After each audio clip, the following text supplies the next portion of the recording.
Their technology was strange and formidable, their motives inscrutable, driven by an imperative to conquer and assimilate. The frontier colony of New Haven, a jewel of human achievement on the edge of explored space, fell victim to their onslaught. The attack was swift and merciless. Within hours, New Haven was reduced to ashes, its pleas for mercy lost in the vacuum of space. The United Earth government, once a body concerned with colonization and diplomacy, found itself at the helm of a crisis unlike any before. The images of New Haven's fall, transmitted across the galaxy, became a rallying cry for humanity. In a session marked by somber resolve, the government issued a proclamation that echoed through human and alien institutions alike. "We are coming for you." Admiral Lucas Winters, a veteran of border skirmishes and peacekeeping missions, was tasked with leading the counteroffensive. Known for his tactical brilliance and unyielding resolve, Winters embodied the determination of a species pushed to the brink. Under his command, the fleet began its transformation into an instrument of retribution. Ships were refitted with the latest armaments, crews drilled in the tactics of interstellar warfare, and all the while, the forges of Earth and its colonies worked ceaselessly to provide the material necessary for the coming conflict. Amidst this whirlwind of preparation, humanity's spirit was galvanized. The attack on New Haven was not just an act of aggression. It was a challenge to the very essence of human identity. Across planets and space stations, from the bustling metropolises of Earth to the farthest outposts, a singular resolve took shape. The people of the United Earth stood united, not just in defense of their own, but in defense of the principles that had guided them to the stars: liberty, solidarity, and the pursuit of peace. As the fleet assembled at the edge of Gather Space, the air was thick with anticipation. Admiral Winters, addressing his crew and the soldiers under his command, spoke not of vengeance but of justice. "This is not about retribution," he said, his voice steady and clear. "It is about standing up for those who no longer can. We carry with us the hope of our species, and we will not falter." The days following the declaration were a testament to humanity's capacity for rapid mobilization in the face of existential threats. Across Earth and its myriad colonies, the machinery of war thundered to life, a symphony of steel and resolve that resonated through the hearts of all who witnessed it. The United Earth's fleet, a diverse assembly of ships from various nations and colonies, became the spearhead of humanity's response. Under the gray expanse of Jupiter's orbit, the assembly point for the counteroffensive, Admiral Lucas Winters watched as the fleet grew. Each day brought a flurry of reinforcements, from the sleek and deadly frigates of the lunar shipyards to the massive capital ships birthed by the gargantuan docks of Mars. The diversity of Earth's domains was reflected in the fleet, a melting pot of designs and philosophies unified by a singular purpose. The centerpiece of the fleet was the UES Vanguard, a dreadnought that dwarfed even the mightiest of capital ships.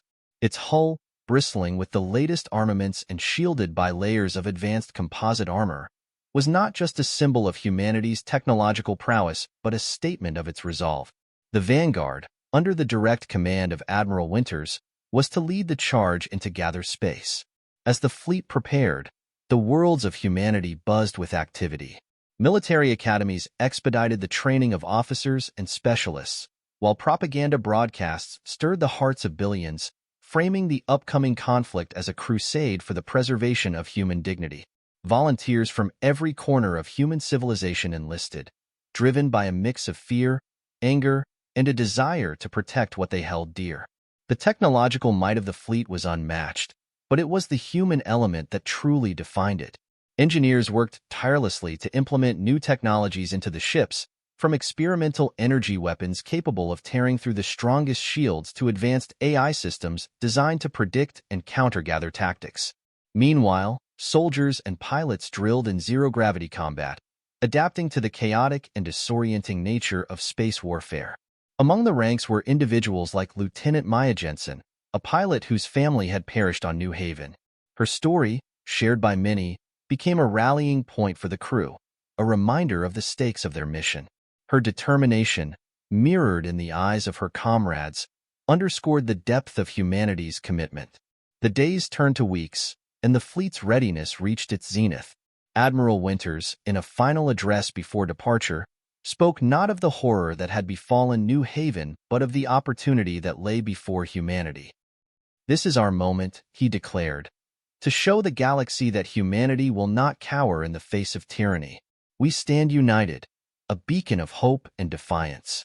Let us carry that light into the darkness." As the fleet made its final preparations to depart, the people of Earth and the colonies looked to the stars with a mix of apprehension and hope. The vast armada, now ready, was not just a military force but a manifestation of humanity's indomitable spirit, a clear message to the galaxy. In the face of annihilation, humanity would stand as one, unbroken and relentless. The silence of the void was the first to greet the United Earth fleet as it emerged from hyperspace at the edge of the gathered domain. Space, vast and unyielding, held its breath. The darkness was soon pierced by the glow of engines and active sensors, casting a net into the abyss, searching for a foe shrouded in mystery and malice. Admiral Lucas Winters, aboard the UES Vanguard, watched the data streams with a calm focus. The early moments in enemy territory were critical, a high-stakes game of cosmic hide-and-seek. The fleet had entered a region of space marked by dense asteroid fields and nebulous gas clouds, a testament to the galaxy's chaotic beauty, yet now serving as potential cover for ambush. The tension was palpable across the fleet, every crew member keenly aware of the history they were about to write. Among them, Lieutenant Maya Jensen readied her squadron, their fighters nestled in the belly of the Vanguard like knights awaiting their call to joust. The void outside was an arena, and they were its gladiators. The first sign of contact was a flicker on the edge of a sensor array, a ghostly echo that quickly solidified into a distressing reality. A Gather scout ship, angular and bristling with weapons, had stumbled upon the human fleet. Its design was alien, embodying a philosophy of war far removed from humanity's own. Yet, in that moment, it was not the differences but the similarities that stood out. Two species bound by a spiral of violence, facing each other across the stars. Admiral Winters acted with decisive clarity. He understood the value of surprise, now lost, but also the opportunity this encounter presented. "Engage and capture," he ordered, his voice a calm command that cut through the tension. "Let's see what we can learn about our enemy." The engagement was swift. Human ships, designed for flexibility and rapid response, darted toward the Gather scout with a predatory grace. The scout responded, unleashing a barrage of energy weapons that danced across the shields of the advancing ships. The void was alive with the fury of battle, a deadly ballet set to the silent symphony of the cosmos. Lieutenant Jensen and her squadron, the Void Hawks, launched into the fray, their fighters agile and deadly, weaving through the chaos, a spearhead aimed at the heart of the Gather ship. The enemy's weapons were powerful, but the humans had the advantage of tactics and determination. Maya, fueled by a personal vendetta against the Gathers for New Haven, pushed her fighter to its limits, her squadron matching her intensity. The battle, though brief, was a crucible. The Gather ship, overwhelmed by the human assault, succumbed to the relentless pressure. In a final act of defiance, it attempted to self-destruct, a bid to deny the humans their prize. But the Voidhawks were quicker, disabling the ship's core with precision strikes. Admiral Winters watched as the disabled Gather scout was secured, a tangible connection to the enemy that had remained a shadow. The encounter was a victory, albeit a small one, but its significance was monumental. For the first time, humanity had clashed with the Gathers in open space and emerged victorious. With the successful capture of the Gather scout ship, humanity's fleet, under Admiral Lucas Winters' command, delved deeper into the heart of enemy territory. The captured vessel, now a treasure trove of alien technology and data, was under meticulous scrutiny. Scientists and linguists worked alongside military strategists to decipher the Gather's cryptic language and technology in a bid to understand their enemy better. This breakthrough bolstered the morale of the fleet, serving as a testament to human ingenuity and adaptability. The journey into Gather space was marked by surreal beauty, a stark contrast to the grim purpose of the mission. Nebulas of vibrant colors and asteroid fields glittered against the backdrop of distant stars. The deeper they ventured, the more they realized the scale of the Gather Empire. Planets and moons converted into military outposts and resource hubs underscored the formidable nature of their adversary. Each discovery reinforced the importance of their mission.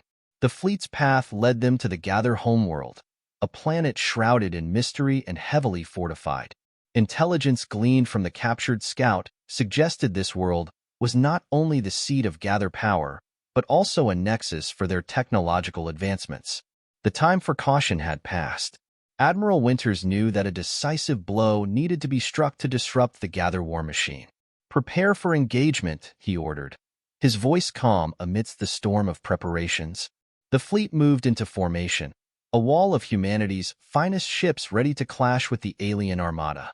The battle for the Gather homeworld was unlike any before. Waves of Gather ships met the human fleet, each side unleashing their full might in a cosmic melee. The void was alight with the fury of war, energy weapons and kinetic projectiles streaking across the darkness. The human ships, leveraging their newfound understanding of Gather tactics and technology, fought with a ferocity born of desperation and hope. Lieutenant Maya Jensen and her Void Hawks were at the forefront, their fighters weaving through the chaos with lethal precision. Maya's resolve was unshakable, her every maneuver a tribute to the fallen of New Haven and a promise to those still fighting. The battle raged on, a test of wills and endurance.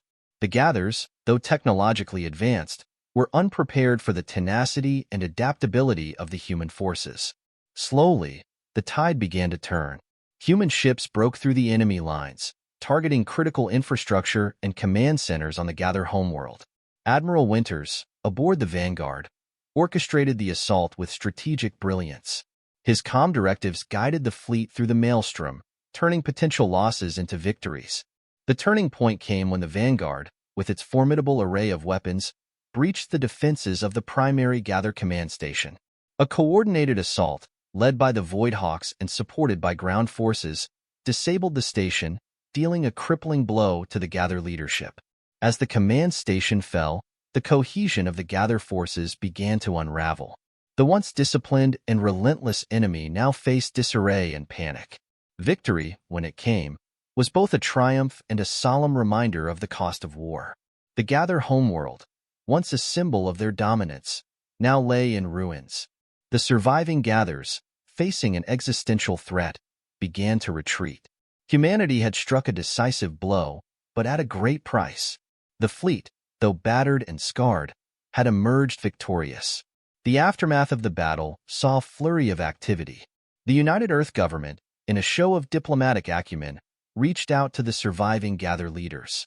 The message was clear: surrender and coexistence or face total annihilation. The Gathers, recognizing the futility of continued resistance, chose the former. Peace, though fragile, was brokered. Humanity's victory over the Gathers became a defining chapter in the annals of galactic history. It was a testament to the resilience and unity of the human spirit. The survivors of New Haven and all those who had sacrificed for this victory were honored as heroes. Admiral Winters, Lieutenant Jensen, and the countless others who had fought in this crucible were celebrated, their names etched into the collective memory of humanity. The war had forged a new era of cooperation and understanding, both among humans and between humanity and its former enemies.